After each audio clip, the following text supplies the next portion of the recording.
নমস্কার শ্রোতা বন্ধুরা, গল্পের ঝুলি অনেক ধরনের গল্প চ্যানেলে সবাইকে স্বাগত জানাই। আজকে ভবানী মুখোপাধ্যায়ের লেখা ছায়া পূর্বগামিনী গল্পটি পাঠ করে শোনাচ্ছি। গল্পটা খুবই সুন্দর লেগেছে আমার, তাই আশা করি তোমাদেরও গল্পটা খুবই ভালো লাগবে। গল্পটা শুরু করছি। টেলিফোনের ঘণ্টা আবার বেজে উঠল। তাড়াতাড়ি কলটা ধরার জন্য ওঠার উদ্যোগ করতে করতে হেমাঙ্গ বলে ওঠে, আচ্ছা, ফোন এলেই তুমি অমন লাফিয়ে ওঠো কেন? কেন এই চঞ্চলতা? মাধবীর দিকে তীর্যক দৃষ্টি হেনে ফোনটা ধরল হেমাঙ্গ। মাধবী কিন্তু নীরবে নিষ্পন্দ ভঙ্গিতে স্থির হয়ে বসে রইল। ঠোঁট দুটি ঈষৎ খোলা, একাগ্র চিত্তে টেলিফোনের কথাসূত্র ধরবার চেষ্টা করছে, অথচ জানে এইখানে বসে অপর প্রান্ত থেকে কি কথা আসছে তা জানা অসম্ভব। হেমাঙ্গ ফিরে এসে সিগারেট ধরাতে ধরাতে বলে, ঘড়ির দোকান থেকে ফোন করছিল। ওরা বলেছে কাল শনি, পরশু রবি, তারপর দিন ঈদের ছুটি। সেই মঙ্গলবারের আগে আর ঘড়ি মেরামত হবে না। পরিপূর্ণ নিটোল স্বাস্থ্য হেমাঙ্গর, সাধারণ বাঙালি ঘরের পক্ষে কিঞ্চিত বেমানান। সামনের মাথায় চুল কম, টাক পড়তে শুরু করেছে, কিন্তু পিছনের দিকের বাবরি দেখার মতন। মাধবীর দিকে যখন তাকালো হেমাঙ্গ, তখন তার চোখ দুটি যেন জ্বলছে। মাধবী বলে, তোমাকে কিন্তু হেস্টিংস স্ট্রিটের অ্যাটর্নি বলে মনে হয় না, দেখায় যেন মাউন্টেড পুলিশ, কিংবা ওদের ঘোড়ার মতন। তেমনই তেড়ে উঠতে পারো, তবে অবশ্য হাঙ্গামা যদি বাঁধে। ওর মুখের দিকে সবিস্ময়ে তাকায় হেমাঙ্গ। কি অদ্ভুত তার ভঙ্গি, তেমনই বিচিত্র তার কথাবার্তা। সব কিছুর লক্ষণ এবং ভঙ্গিমা দেখে কারো মনে হবে না যে মাধবী পরম প্রেমে আত্মহারা হয়ে আছে। এইবার কর্কশ গলায় বলে হেমাঙ্গ, তুমি কিন্তু আমাকে কিছুতেই বললে না টেলিফোন কেন তোমাকে চঞ্চল করেছে? যেন কোনো অজানা জনের সংবাদের প্রতীক্ষায় রয়েছ। ব্যাপার কি মাধবী? ছি, পাগলামি করো না। কিছুক্ষণ চুপ করে থেকে আবার রুক্ষ গলায় বলে হেমাঙ্গ, নিশ্চয় কিছু কারণ আছে। আমার চোখে ধুলো দিতে পারবে না, আমাকে সব বলতেই হবে। দুই হাতে কপালটা চেপে কিছুক্ষণ বসে রইল মাধবী। তারপর মৃদু গলায় বলল, তোমাকে আগে বলিনি, তুমি হয়তো কি ভাববে, আমাকে পাগল মনে করবে, কিন্তু স্বপ্নটা, উফ। ধীর গলায় হেমাঙ্গর প্রশ্ন করে, কি জাতীয় স্বপ্ন? সেইভাবেই গালে হাত রেখে বসে রইল ক্ষণকাল মাধবী।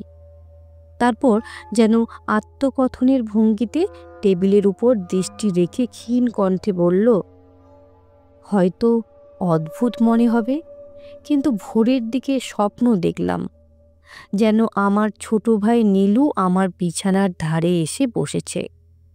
আমি বলছি, কিরে নীলু, এত রাত্রিরে কোথা থেকে? নীলু বললে, দিদিভাই, আমি আর বেঁচে নেই, 12টার সময় মারা গেছি। কথাটা শুনে আমার ভারী মন খারাপ হয়ে গেল। হয়তো নিছক কল্পনা, স্বপ্ন মাত্র, কিন্তু আমার মনে হচ্ছে আমি স্পষ্ট তাকে দেখেছি। এমনি যেন আমার চোখের সামনে এসে বসেছিল সে। ওদিকে দেখছি পাশে শুয়ে তুমি অঘোরে ঘুমোচ্ছ। কিছুক্ষণ থেমে মাধবী আবার বলতে শুরু করে, নীলু একথাও বলল, আমি আজ সকালের ভিতরই খবর পাব যে স্বপ্ন সত্যি। দিল্লি থেকে ট্রাঙ্কলে খবর আসবে যে নীলু কাল রাতে মারা গেছে। সোজা ওর মুখের দিকে তাকায় হেমাঙ্গ। সে একটু বিভ্রান্ত হয়ে পড়েছে। মাধবী হঠাৎ এসব বলে কি? হলো কি ওর? হেমাঙ্গ সান্ত্বনার সুরে বলে, বেশ তো, এখন তো প্রায় 10টা বাজে, কেউ তো ফোন করেনি। আর ধরো যদি। ইতস্তত করে হেমাঙ্গ। তারপর আবার বলে, নীলু কিছুকাল ধরেই তো ভুগছিল। অবশ্য তোমরা দুজনে খুবই ঘনিষ্ঠ, কিন্তু তবু যা সত্য তাকে মেনে নিতে হবে। অনেক আগে থেকেই তো এই দুঃসংবাদের জন্য তৈরি হয়ে আছো। যদি সত্যি এই দুর্ঘটনা ঘটে থাকে তাহলে। মাধবী যেন ঘুমের ঘোরে কথা বলছে, সেইভাবে টেবিলের দিকে চোখ রেখে বলে, তোমার কথাই সত্য, কিন্তু স্বপ্নের ভিতর নীলু আরও কিছু বলেছে। সে কি বলেছে জানো? এইবার সোজা হেমাঙ্গর মুখের পানে তাকায় মাধবী। তারপর স্পষ্ট গলায় বলে, আমাকে সাবধান করেছে নীলু। বলেছে আজ রাত 12টার পর আমারও সব শেষ হবে। বিস্মিত হেমাঙ্গ বলে ওঠে, বলো কি, আজই রাত 12টা? যত সব গাঁজা! তোমাকে আমি কতদিন বলেছি ওই সব ভূত প্রেত আর গোয়েন্দা কাহিনী পড়া ছাড়ো, তুমি কিছুতেই কথা শুনবে না। মাধবীর কণ্ঠস্বর ক্ষীণ কিন্তু তীক্ষ্ণ। সে যেন আর্তনাদ করে উঠল, না, আমি আর বাঁচব না। আর বড় জোর 14-15 ঘন্টা। ঘড়ির দিকে সন্তুষ্ট দৃষ্টিতে তাকিয়ে মাধবী বলল, আর কটা ঘন্টা মাত্র। এই বলে কান্নায় ভেঙে পড়ে মাধবী। এক মুহূর্তের জন্য হেমাঙ্গর মনে করুণা হয়েছিল। সান্ত্বনা দানের উদ্দেশ্যে মাধবীকে বুঝি স্পর্শ করার ইচ্ছেও হয়েছিল, কিন্তু সেই ইচ্ছা দমন করে পকেট থেকে সিগারেট কেসটা বার করে নাড়াচাড়া করে। তারপর কণ্ঠস্বর ঈষৎ মোলায়েম করে বলে, দেখো, এসব তোমার বানানো গল্প কিনা কে জানে। যদি সত্যি বলেই ধরি তাহলেও স্বপ্ন, আর যদি স্বপ্ন হয় তাহলে দুঃস্বপ্ন। দুঃস্বপ্নকে মনে মনে রেখে বসে থেকেও কোনো লাভ নেই, তাকে ভুলতে হয়। ভুলতে শেখো। তা নিয়ে বৃথা মন খারাপ করে বসে থেকে লাভ কি? তন্দ্রাচ্ছন্ন ভঙ্গিতে বলে মাধবী। নীলু বললে, যখন খবরটা পৌঁছাবে তখন বুঝবে আমার কথা সবটুকু সত্যি। সে যে ভবিষ্যৎবাণী করেছে তার প্রমাণ পাওয়া যাবে। হেমাঙ্গ বলে, ছাই প্রমাণ পাবে, কিছুই প্রমাণ হবে না। তুমি জানতে তোমার ভাইয়ের কঠিন অসুখ, সে অনেক দিন ধরে ভুগছিল। মাধবী, তুমি লেখাপড়া জানা মেয়ে, নিশ্চয়ই জানো মাঝে মাঝে ভাই বোনের মধ্যে এই জাতীয় সংবাদ আদান প্রদান ঘটে থাকে। ওকে বলে টেলিপ্যাথি। কোথায় কি হচ্ছে ওরকম বোঝা যায়। জানলার কাছ থেকে সরে এসে পরম প্রীতি ভরে মাধবীর মাথায় হাত রাখে হেমাঙ্গ। সান্ত্বনার ভঙ্গিতে বেশ মোলায়েম কণ্ঠে বলে, শোনো মাধবী, ব্যাপারটা বেশ করে তলিয়ে ভাবো। আজ এই 1955 তোমার এই ব্রাইট স্ট্রিটের বাড়িতে এই ধরনের ভৌতিক বাণী কি বিশ্বাস করতে ইচ্ছে হয়? তার চেয়ে মাথাটা মাটির দিকে করে আর পা দুটি উপরের দিকে করে হাঁটতে শেখা বরং সহজ। এসব কাণ্ড কখনো ঘটে না। তাছাড়া নীলু তোমাকে যেরকম ভালোবাসে সে কখনোই এইভাবে স্বপ্নে ভয় দেখাবে না। সুতরাং উঠে পড়ো, কাজ যা আছে করো, খাও আর ফুর্তি করো। শুনছ? হেমাঙ্গ লক্ষ্য করল মাধবী কাঁপছে। তাড়াতাড়ি এগিয়ে গিয়ে ওর কাঁপাটা সজোরে ধরে। সাহস ও শক্তি দেওয়াটাই তার উদ্দেশ্য। স্বপ্নের ব্যাপারটি নেহাত একটা মন গড়া ফাঁকা আওয়াজ যে নয় তা এতক্ষণে বিশ্বাস হয়েছে হেমাঙ্গর। একটু আগেও ভেবেছে মাধবী অভিনয় করছে। ওকে বিভ্রান্ত করাটাই হয়তো তার ফন্দি। মাধবী একটু প্রকৃতিস্থ হয়ে বলে, আচ্ছা, তুমি যা বলছো তাই হয়তো ঠিক। আমারই কেমন সব গোলমাল হয়ে যাচ্ছে। স্বপ্নটা হয়তো আমার মনোবিকার। একটু পরেই আবার টেলিফোন বেজে উঠল। আবার মুখ হাত চেপে মাথা নিচু করে চুপ করে বসে রইল মাধবী। অতি দ্রুত পায়ে বেরিয়ে গেল হেমাঙ্গ টেলিফোন রিসিভ করতে। ফিরে এলো, কিন্তু অনেক পরে। ওর মুখের দিকে তাকিয়ে সোজাসুজি প্রশ্ন করল মাধবী, কি দিল্লি থেকে খবর এলো তো? নীলু তাহলে নেই? মাথা নেড়ে সায় দেয় হেমাঙ্গ। সে একেবারে ঠান্ডা হয়ে গেছে। এতক্ষণ পর্যন্ত যা হাসি ঠাট্টার বিষয় ছিল, এখন তা নিষ্ঠুর সত্য হিসাবে প্রমাণিত হয়েছে। কি যেন বলার চেষ্টা করল হেমাঙ্গ, কিন্তু তার মুখে কথা জোগায় না। বিষয়টির ভয়ঙ্করত্বে সে স্তম্ভিত হয়ে গেছে। সান্ত্বনা দিয়ে তবু আর একবার টেলিপ্যাথির কথা উচ্চারণ করে হেমাঙ্গ। সব কাজকর্ম ছেড়ে সারাদিনটা মাধবীর সঙ্গে কাটাবে স্থির করল হেমাঙ্গ। মাধবী কিন্তু ভীষণ আপত্তি জানালো। অবশেষে বলল, একা থাকলে তবু একটু শান্তি পাবো, অনেক ভালো থাকবো হয়তো, একটু আমাকে না হয় একা থাকতে দাও। বেরিয়ে যাওয়ার সময় হেমাঙ্গ গম্ভীর গলায় বলল, সত্যি বলছি, তখন তোমাকে ঠাট্টা করেছি বলে এখন মনে কষ্ট হচ্ছে। ওই টেলিফোনের কথাটি বলা উচিত হয়নি আমার। মাধবী বেশ ঠান্ডা গলায় বলে ওঠে, তাতে কি, বেশ করেছ, সংসারে এমন ঘটেই থাকে। হেমাঙ্গর গাড়ির আওয়াজ মিলিয়ে যেতেই মাধবী তাড়াতাড়ি গিয়ে টেলিফোনটা ধরে। ওপার থেকে সাড়া আসতে কান্নায় আকুল হয়ে উঠল মাধবী। অপরপক্ষে কোমল গলায় প্রশ্ন করে, হলো কি তোমার? বলতেই হবে সব খুলে? অতি কষ্টে মাঝে মাঝে চাপা কান্নায় বাধা হয়ে ওপার থেকে শোনা কথায় আঘাত পেয়ে কোনো রকমে সমগ্র কাহিনী শেষ করল মাধবী। কিন্তু স্বপ্নের কথা উল্লেখ করতে গিয়ে এমন কতগুলি নতুন কথা বলল যা হেমাঙ্গ বলেনি। প্রতুলদা, আমার বিছানায় নীলু যখন বসেছিল তখন আমি ওকে প্রশ্ন করলাম, যা ঘটবার তা ঘটবে, তবু আমাকে সাবধান করার হেতু কি? আমি জানতে চাইলাম, কোনো উপায় আছে কি বাঁচবার? নীলু বলল, একেবারে নেই বলে কোনো কথা নেই, পালাবার পথ নিশ্চয়ই আছে। ভাগ্যের হাত থেকে বাঁচার রাস্তা হলো অতিশয় সাবধানে থাকা, তাহলে হয়তো পরিত্রাণ পেতে পারো। কিন্তু প্রতুলদা, তারপর আমার মুখের দিকে অতি বিষণ্ণ চোখ ফেলে বলল, কিন্তু মাধবী, তোমার যেরকম কাণ্ড, প্রতুলদাকে নিয়ে যেভাবে মেতে আছো, তাতে যে তুমি অত সহজে নিষ্কৃতি পাবে মনে হয় না। কিছুক্ষণ চুপ করে রইল। অপর প্রান্ত থেকে যে কথা ভেসে আসছে অতিশয় আগ্রহ ভরে তাই শুনছে মাধবী। তারপর অতি ক্ষীণ গলায় বলে, প্রতুলদা, আমি বেশ বুঝতে পারছি এ যাত্রা আর নিস্তার নেই। স্বপ্নের একাংশ যখন ফলে গেছে তখন অপর দিকটাও নিশ্চয়ই ফলে যাবে। কেউ আমাকে বাঁচাতে পারবে না। প্রতুলদা, আমাদের... অপর প্রান্ত থেকে প্রতুলদা বলে ওঠে, ননসেন্স, কি সব বাজে বকছো? একটু শক্ত হও লক্ষ্মীটি। এই সময়ে মনটাকে অত দুর্বল করতে নেই। এবার জোর গলায় বলে মাধবী, না প্রতুলদা, ব্যাপারটা সবটুকু একেবারে ননসেন্স নয়। আজ সকালে লক্ষ্য করেছি উনি আমাকে বেশ সন্দেহ করেছেন, বেশ বাঁকা বাঁকা কথাও বলেছেন। আমি সব সয়ে গেছি।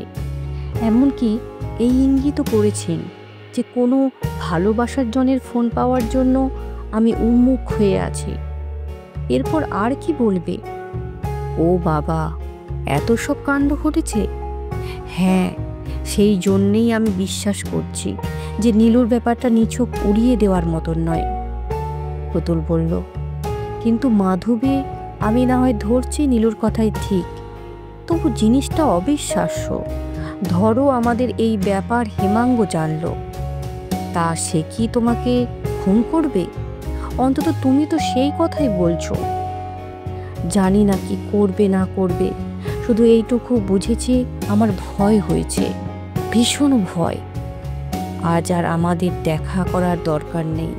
অন্তত বিপদটুকু না কাটা পর্যন্ত দেখা না করাই ভালো। আর যদি দেখা না হয় আমাদের, তাহলে হয়তো নীলুর কথাটা বিফল হতে পারে। খানিকটা আত্মত্যাগ বলা যেতে পারে। নীলু বলেছিল, তোমার যা অবস্থা তাতে হয়তো তুমি সামলাতে পারবে না, তাহলে আর যাচ্ছি না। অনেক বিতর্কের পর পুতুলের কণ্ঠস্বর রাজি হলো। তারপর শান্ত গলায় সান্ত্বনা দিয়ে বলে, কিন্তু মাধবী, কথা দাও, তুমি এসব কথা নিয়ে মোটে চিন্তা করবে না, এতটুকু মাথা ঘামাবে না। আমি আবার তোমাকে রাত 12টার পর ফোন করব। আচ্ছা, তাই করো পুতুলদা, আমাকে তুমি ঠিক রাত 12টার পর ফোন করবে, 12টার ভেতরে। তাহলে বুঝবো বিপদ কাটলো, আর তুমিও জানবে কি খবর। কিন্তু পুতুল কি প্রশ্ন করতে যায়।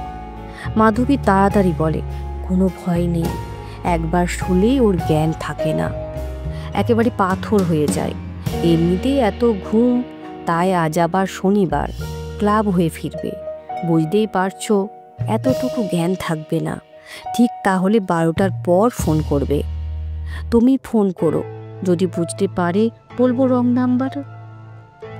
খাওয়া দাওয়া অনেকক্ষণ শেষ হয়ে গেছে।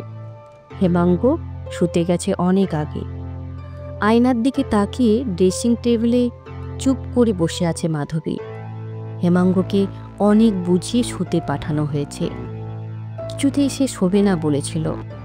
তুমিও বরং শুয়ে পড়ো, আজ আর সেলাই করে কাজ নেই, সারাদিন ধরে মনটা ক্লান্ত হয়ে আছে, বিশ্রামের প্রয়োজন। মাধবী চুপ করেছিল, তবু বারবার বলেছে, হেমাঙ্গ ঠিক বলছো, তোমার শরীর ভালো আছে? মাধবীর চোখের কোণে জল দেখে হেমাঙ্গ শুতে গেছে। এতক্ষণে মাধবী একটু স্বস্তি বোধ করেছে। শেষ পর্যন্ত কিছুই হয়নি, আর কতটুকুই বা বাকি, এর মধ্যে কি আর ঘটতে পারে। স্বপ্নের প্রথম দিকটা মিলেছে, তাই শেষটাও মিলবে এমন কথা নেই। কাল শরীর বুঝে না হয় প্লেনে চলে যাব দিল্লি। নীলুর কথাটাও তো মোছা যায় না মন থেকে। জানলার ধারে গিয়ে পর্দাগুলি ঠিকমতো টেনে দেয় মাধবী। জানলার নিচেই ছোট্ট বাগান, কত বিচিত্র মৌসুমি ফুল ফুটে আছে। এই ম্লান আলোয় অস্পষ্ট কার্পেটের মতো মনে হয়, কত কাছে অথচ কত দূরে। জানলায় কোনো পর্দা নেই, নতুন ফ্যাশন। যদি এই জানলার ফাঁকে উড়ে যাওয়া যেত, সত্যি যদি পাখনা থাকতো, কতই মজা না হতো। হেমাঙ্গর ভ্রুকুটি অপেক্ষা করে ডানা মেলে উড়ে যেত মাধবী, কত দূর দিগন্তের পারে মেঘের সঙ্গে গিয়ে মিশত। কিন্তু কী সব কথা ভাবছে মাধবী পাগলের মতো। ডানাই বা মেলবে কেন? কলহ যদি হয়, সামনের দরজাও খোলা রয়েছে, তারপর প্রশস্ত রাজপথ। এখন সে অনেক ভালো আছে, এত ভালো আছে যে এই উদ্দাম চিন্তার উদ্ভট সম্ভাবনায় সে হাসতে পারছে। এই স্তব্ধতার মধ্যে কিসের যেন একটা অদ্ভুত শব্দ শোনা গেল, অপূর্ব তার ঝংকার। প্রথমটা কিছুতে বুঝতে পারে না মাধবী শব্দটা কিসের। পরে মনে পড়ল, সিঁড়ির ওপরকার ঘড়িটার ঘণ্টা বাজার আগে এমনই শব্দ হয়। তারপর ঘণ্টা বাজল, 1, 2, 3। ভালো করে কান পেতে শোনে মাধবী। 12টায় বাজল শেষ পর্যন্ত। তবু কিছুক্ষণ সেইভাবে বসে রইল মাধবী। 12টা যে বেজেছে সে বিষয়ে নিশ্চিন্ত হওয়া চাই। অনেকক্ষণ চুপ করে কপালে হাত রেখে বসে রইল মাধবী। সেই অশুভ মুহূর্ত পার হয়ে সে এসেছে নতুন জীবনে। সংকটের হাত থেকে নিষ্কৃতি পেয়েছে। বারবার ভাবে বিপদ কাটল। পা টিপে একবার হেমাঙ্গর বিছানায় পাশে এসে দাঁড়ালো, মুখে তার বিজয়ী নির্দীপ্ত ভঙ্গিমা। তারপর পাশের ঘরে টেলিফোনটির সামনে বসে পড়ল। টেলিফোনটা বাজলেই সেটা যাতে ধরতে পারে। মনে মনে 1, 2 করে 7 মিনিট 8 মিনিট পর্যন্ত সময় গুনল। তারপর আর তার এতটুকু অপেক্ষা করার ধৈর্য থাকে না। চোরের মতো অতি সন্তর্পণে সে টেলিফোনের রিসিভারটা তুলে নিয়ে কম্পিত কণ্ঠে পুতুল লাহিড়ীর ফোন নাম্বারটা উচ্চারণ করে। অনেক পরে ওপার থেকে পুতুলের কণ্ঠ শোনা যায়, হ্যালো। অনুযোগের সুরে মাধবী বলে, কি হলো তোমার? কখন 12টা বেজে গেছে, 12টাও হয়ে গেল, তোমার সাড়া নেই কেন? সে কি, এর মধ্যে 12:15 হতেই পারে না। এখন তো 12:15। তোমাদের ঘড়ি নিশ্চয়ই ভীষণ ফাস্ট চলছে। হঠাৎ পিছনে কি যেন খসখস করে উঠল। সচকিত মাধবী সন্ত্রস্ত ভঙ্গিতে পিছনে তাকিয়ে দেখে ববারের স্লিপার পায়ে হেমাঙ্গ নিঃশব্দে দাঁড়িয়ে আছে। চোখের চাউনিটা কেমন যেন উদ্ভ্রান্তের মতো। উত্তেজিত ভঙ্গিতে মাধবী বলে, ওহ, তুমি বুঝি দাঁড়িয়ে দাঁড়িয়ে সব শুনছ? তারপর সহসা রিসিভারটা ছুঁড়ে ফেলে দিয়ে উদ্দাম গতিতে মাধবী ঘর থেকে বেরিয়ে যায়। পিছনে যেন হেমাঙ্গও দৌড়ে আসছে, তার পায়ের আওয়াজ শোনা যাচ্ছে। ঘর থেকে বেরিয়ে সোজা সেই জানলার ধারে এসে পৌঁছায় মাধবী। ভীষণ আতঙ্কে তার শরীর যেন কম্পমান। তারপর হঠাৎ জানলার উপরে উঠেই শূন্যে ঝাঁপিয়ে পড়ে। হয়তো তখনও ডানা মেলে দেওয়ার স্বপ্নের ঘোর তার কাটেনি। মাধবী, মাধবী চিৎকার করে ওঠে হেমাঙ্গ, কিন্তু কাছে আসার অনেক আগেই মাধবী অচেতন দেহ মরশুমি ফুলের ওপর লুটিয়ে পড়েছে। অনেক দূরে থানার ঘড়িতে 12টা বাজল।